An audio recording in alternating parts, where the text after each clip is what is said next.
আগের দিন রাতে দলীয় একটা কর্মসূচি কোন নেতার কি কি আছে এটা মিডিয়াকে দেন। তো সেখানে বিগত দুদিন ধরে আপনার কোনো কর্মসূচি দেখা যাচ্ছে না, মানে তাহলে কি কর্মসূচি নেই না উনি দিচ্ছেন না?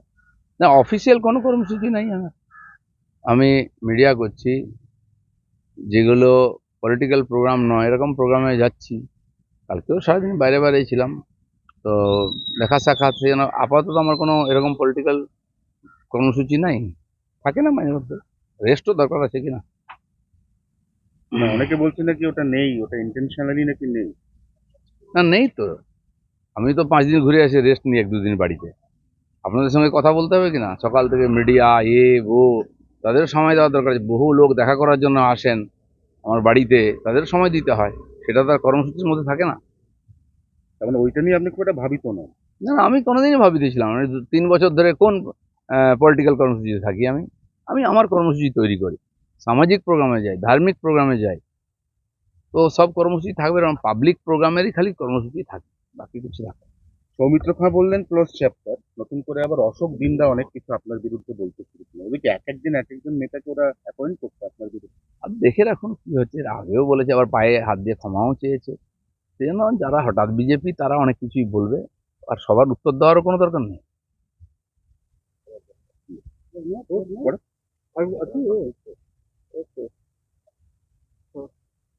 করবো বড়বাজার নিয়ে করবো। হ্যাঁ, বড়বাজার নিয়ে করবো। আচ্ছা, বড়বাজারে তো মুখ্যমন্ত্রী বলে গেছিলেন পরশুদিন ভিজিট করে যে সব কটাই এমন বিপজ্জনক অবস্থায় আছে যে ওই বউবাজারের মেট্রো বিপর্যয়ের পরে যেরকম হোটেলে শিফট করে থরো রিপেয়ার হয়েছিল বা রিকনস্ট্রাকশন, ওরকম করতে হবে। কিন্তু আমরা নিজেরাও কালকে বড়বাজারে গিয়ে রিয়েলিটি চেক করেছি, বড়বাজারের অবস্থা খুব খারাপ।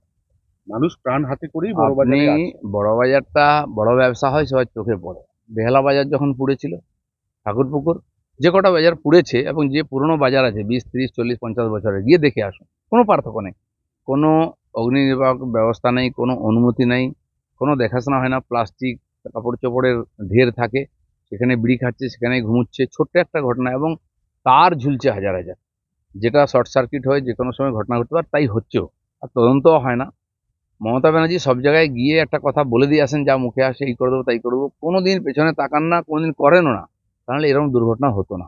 না, আপনি যে বলছেন উনি চলে আসেন বলে, কিন্তু উনি তো সেই দিনকে ওখান থেকে বেরিয়ে ফটফট করে পার্ক স্ট্রিটে তিনখানা লোকেশন সারপ্রাইজ ভিজিট করে এলেন, হঠাৎ করে গেলেন সেখানে গ্যাস সিলিন্ডার বেরিয়ে এলো, অনেক কিছু।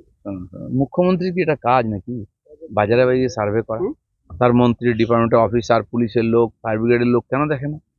উনি খালি মাইলে নিতে যান গিয়ে সব জায়গায়। আমি করছি, আপনি মনে করুন যেদিন প্রধানমন্ত্রী মুখ্যমন্ত্রী হয়েছিলেন উনি 1 মাসের মধ্যে সমস্ত হসপিটাল ঘুরে ফেলেছিলেন। হসপিটাল দালাল রাজ, ওষুধ বিক্রি, আরজি করার মতো ঘটনা কি বন্ধ হয়েছে? হচ্ছে তো। উনি পলিটিক্যালি গিমিক করেন, দেখিয়ে দিলেন আমি বিরাট কিছু, আর আপনারা ওটা নিয়ে ব্যস্ত থাকেন। এই বলেছেন মুখ্যমন্ত্রী, এই গেছেন, ছবি দেখান। পরিবর্তন কি হয়েছে? আমি বলছি 15 বছর হয়ে গেল। বলুন তো সেদিন আর আজকের মধ্যে এই যে প্রাথমিক পরিষেবাগুলোর কি পরিবর্তন হয়েছে? কোনো পরিবর্তন নেই, আর হবেও না।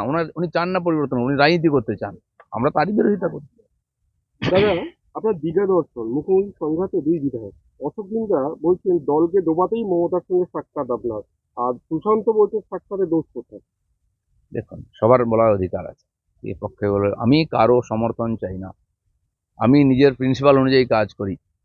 আপনারা জানেন, আগেও আপনারা তর্ক করতেন, বিরোধীরা আমার বিরোধিতা করতো, বুদ্ধিজীবীরা বলতো, ওখানে এখন বলে না।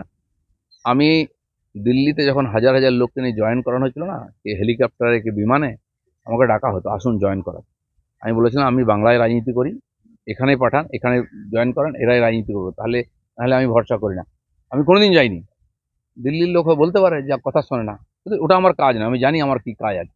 আমি কারো বাড়ির সামনে কোনো হাত জোর করে দাঁড়াইনি, দিল্লি গিয়ে কোনোদিন কাউকে পরিক্রমা করিনি, কারো অ্যাপয়েন্টমেন্ট চাইনি। কিন্তু পার্টি দাঁড় করিয়েছি, তার জন্য যারা আজকে বড় বড় কথা বলছেন বিভিন্ন পার্টি থেকে এসেছেন। যেন কে কি বললো, দিলীপ ঘোষের প্রিন্সিপাল পরিষ্কার আছে। আমি বললাম যে আমি যে সৌজন্য দেখিয়েছি মমতা ব্যানার্জির আহ্বানে গিয়ে, উনি তো দেখাতে পারেননি সেটা। উনি যদি রাম মন্দিরে যেতেন, সৌজন্য দেখাতেন, আজ যেটা মন্দির করতে হলো ওনাকে, আজকে রামনবমীর মিছিল করতে হচ্ছে টিএমসিতে, সেই তো করতে হলো। কেন জাননি উনি? উনি সৌজন্য দেখাননি, দিলীপ ঘোষ সৌজন্য দেখিয়ে। তাহলে একটা শেষ প্রশ্ন, সেটা হচ্ছে যে এই যে আপনার দীঘা দর্শন, জগন্নাথ দর্শন, তারপর থেকে এখনো পর্যন্ত আপনার সঙ্গে কেন্দ্রীয় কোনো বিজেপি নেতা তাদের কোনো কথাবার্তা না না হয়েছে? না, দাদা, এক মিনিট, ইসরায়েলের সন্ত্রাস, কাশ্মীর ও হামাস যোগ,